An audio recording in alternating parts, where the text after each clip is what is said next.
How well did you know John Wooden, and if you could boil down everything that he did and describe to people the essence of what made him a great coach, what would you say that was? These men that came to us out of the Depression, Tex Winter, John Wooden,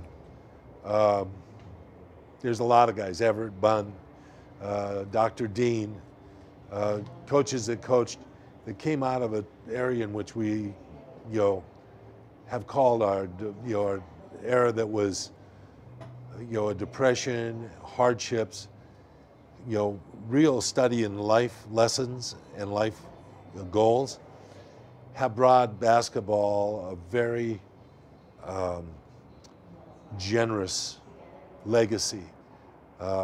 Their ability to not only build systems of basketball, but also, coordinate almost a whole philosophical existence around them, a whole ability, a working behavioral model.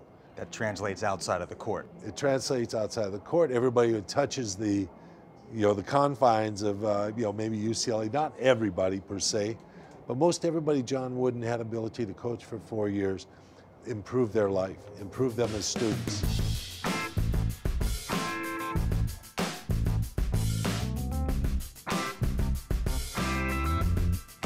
I knew him casually until I came back that year. I had a hiatus.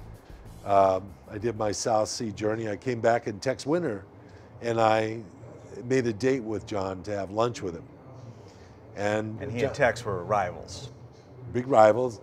Tex is at Washington, and John Wooden was at UCLA, and Washington ended up second to UCLA those 2 or 3 years that Tex was at Washington. And so we went up to his house, and we spent a couple hours with him in his home. And he had a special home and a special relationship to his house. He kept his bed a certain way because of his wife. He tucked himself in and made the bed. And she passed away, and he left everything pretty much exactly the same. And the house was kind of dedicated to her. And we went to lunch with him at his favorite lunch spot. We ran into Chick Hearn's wife, Marge. She was about 88, he was 94, 95, and he called her a spring chicken when he said, He had that Zen thing going, he was very much about even keel, don't get too high, don't get too low. Very much so. He was the Zen master of his day, they just didn't call it that back then. We talked about a lot of what basketball should look like. What's the progression of basketball as you see it? It's progressed to this phase, what's going to be the next progression? Lengthening the court, making the baskets higher.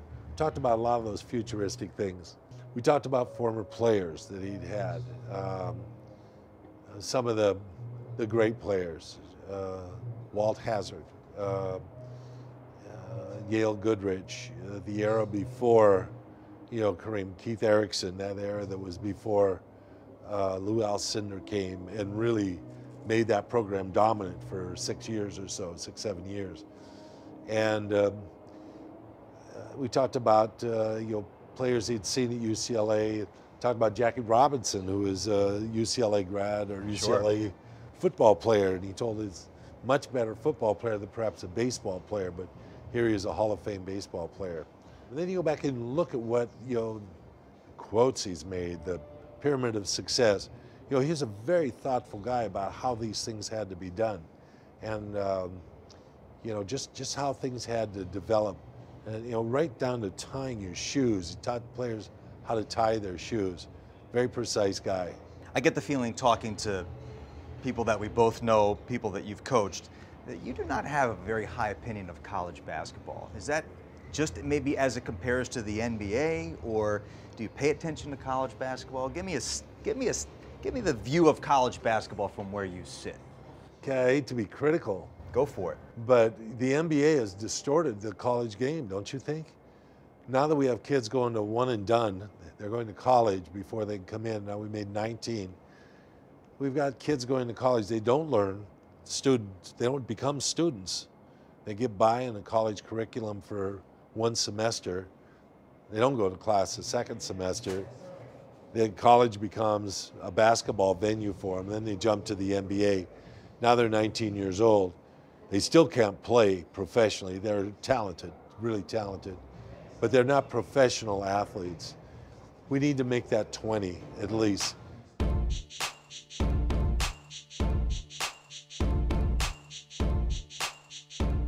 You see these kids in the NCAA tournament that play 4 years of college basketball, mid-majors. They all of a sudden pop up in the top Final Four, Sweet 16. Because they know how to play. These kids know how to play. And they know how to win.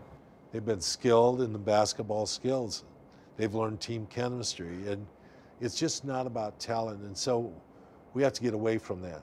And hopefully the NBA will move to one more year, 20. Make it 20.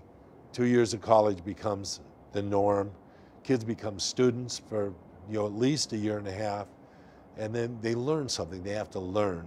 Do you watch much college basketball during the week? Are you a channel surfer? No, I don't. I don't spend a whole lot of time. Someone will say, Gonzaga's playing, or a program I like, to watch and see how they're coaching their team, and I'll go watch that team. The Butler coach is a good coach. He made the step into the NBA. I like the way he handled his team.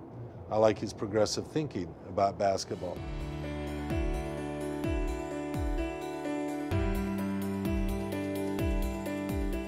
I would have a hard time envisioning you as a college basketball coach stepping into the recruiting world, and you do great at the coaching part and the teaching part and the relationship part.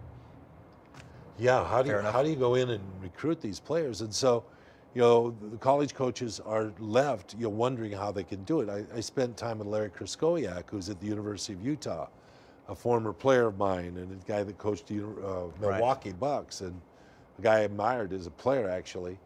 Talking to him about recruiting. He gave me a couple stories about recruiting. There was just, awful stories about how these kids are controlled and manipulated and, used by outside influences that change the course of their lives, how they get through prep schools. And there's a way to clean this up and make it better, I think.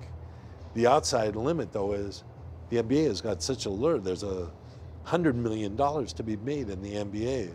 And so anything can happen.